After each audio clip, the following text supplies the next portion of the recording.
And I look over and I'm sitting on the bed next to Fabio. I'm Henry Gilroy, executive producer, head writer on many animated series.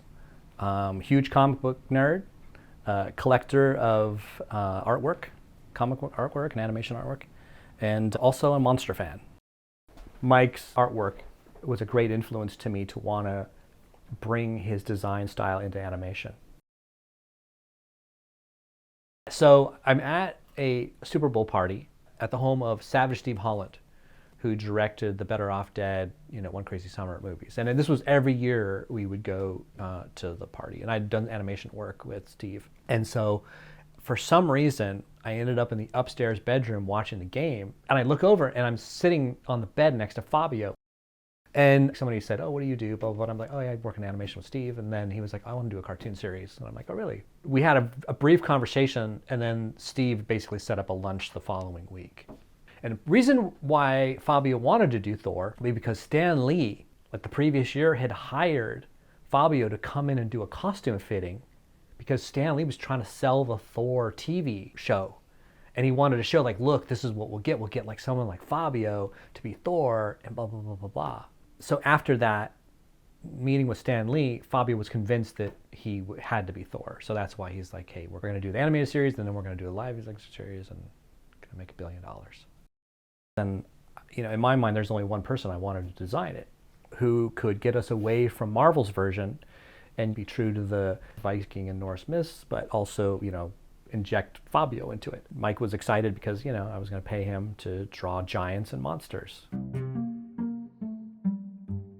When I hired Mike to do Thor, he told me right off the bat, like, I'm not great at likenesses, but I wanted his version of Fabio / Thor because really it was going to be about the monsters and the creatures. I loved his take on the hammer, and I love that it felt different than what we've been seeing. And I know since then we've seen a lot of animation that borrows this style where you have the kind of upside down triangle shape for the hero, which is kind of like the skinny Bruce Timm legs and the big broad shoulders. His second take was Odin, and definitely had a little bit of the Kirby-esque feel to it, but also it felt real genuine and true to the Norse. It felt like something out of the Hellboy comic, which is really what I loved. Mike loves mythology, and I think he hadn't brought the Norse myths into Hellboy at this point. So I think just the opportunity to draw these characters and kind of think about the costumes was fun for him. His take of Valkyrie, which is really cool. Mignola did a couple of studies about his take on Asgard with Valhalla and the tree and the Rainbow Bridge. Built kind of very stone and hard, even though technically it was the city in the clouds. I'm meaning to get this one framed.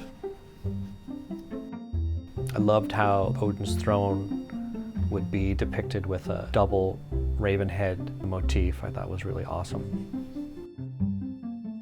As you would expect, his monsters are always the best. His take on Hela I thought was great. I had pitched him like, what if she's half alive, half dead, but what does that look like?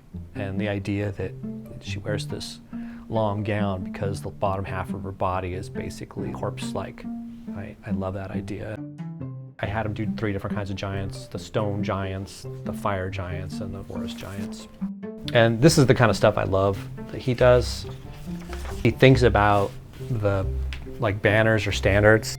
He is so great with the symbols, and putting that stuff in just adds that extra element to make it feel like it's real, rather than it's just a monster with a club. No, it's a civilization, that's the fire, that's the ice, and that's the gray. So we'd have 3 kinds of giants. And he did his take on the gnomes. And it's funny, when I look at a lot of later Hellboy monsters, I'll see kind of bits and pieces of stuff from here, and I think like, oh yeah, it's so specific to Mike and the world he creates. His version of the elves, which look similar to characters we've seen in Hellboy. And then his versions of the fire trolls and ice giants. These are, I think, really cool monsters that I see totally have influenced a lot of anime demons. It's funny because it's a little Hellboy, right? Like the kind of mutton chop things that he has him do, they're really, really fun. Ymir, the King of the Frost Giants.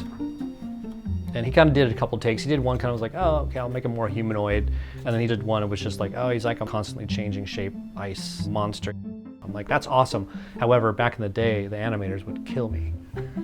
I love this version of the troll, which is like, oh, it's obviously a monster, but yet the head is still kind of human. I love how he does that. Like, there's just enough humanity in him. And this little guy is just a little monster. No one has really seen these. And it's funny because I gave him like an opening payment of like just a couple $100s or whatever to start. And I said, hey, can you do giants and then like ogres and trolls, just a couple, you know, or whatever. And then he just kept sending stuff because he kept on drawing and drawing. And I realized like he loves to do this because he just kept drawing. A lot of people in animation saw Mike's designs as cold or too harsh because of, you know, angular body parts. They're not realistic enough or cartoony, soft and cartoony enough, right? Animation in the late 90s was the characters are round. They're exaggerated. They're not minimalist. And Mike is a genius at minimalist design. I totally believe that Mike's designs were ahead of their time in animation. And I think now that what can be animated is broadened, I'm hoping that we're going to see more of Mike's designs in animation.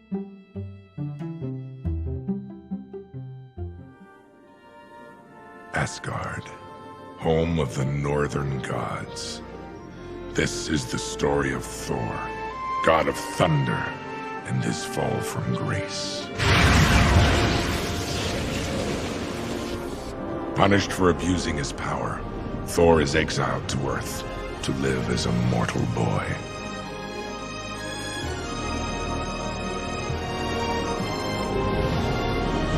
Now his great strength can be summoned only to help others.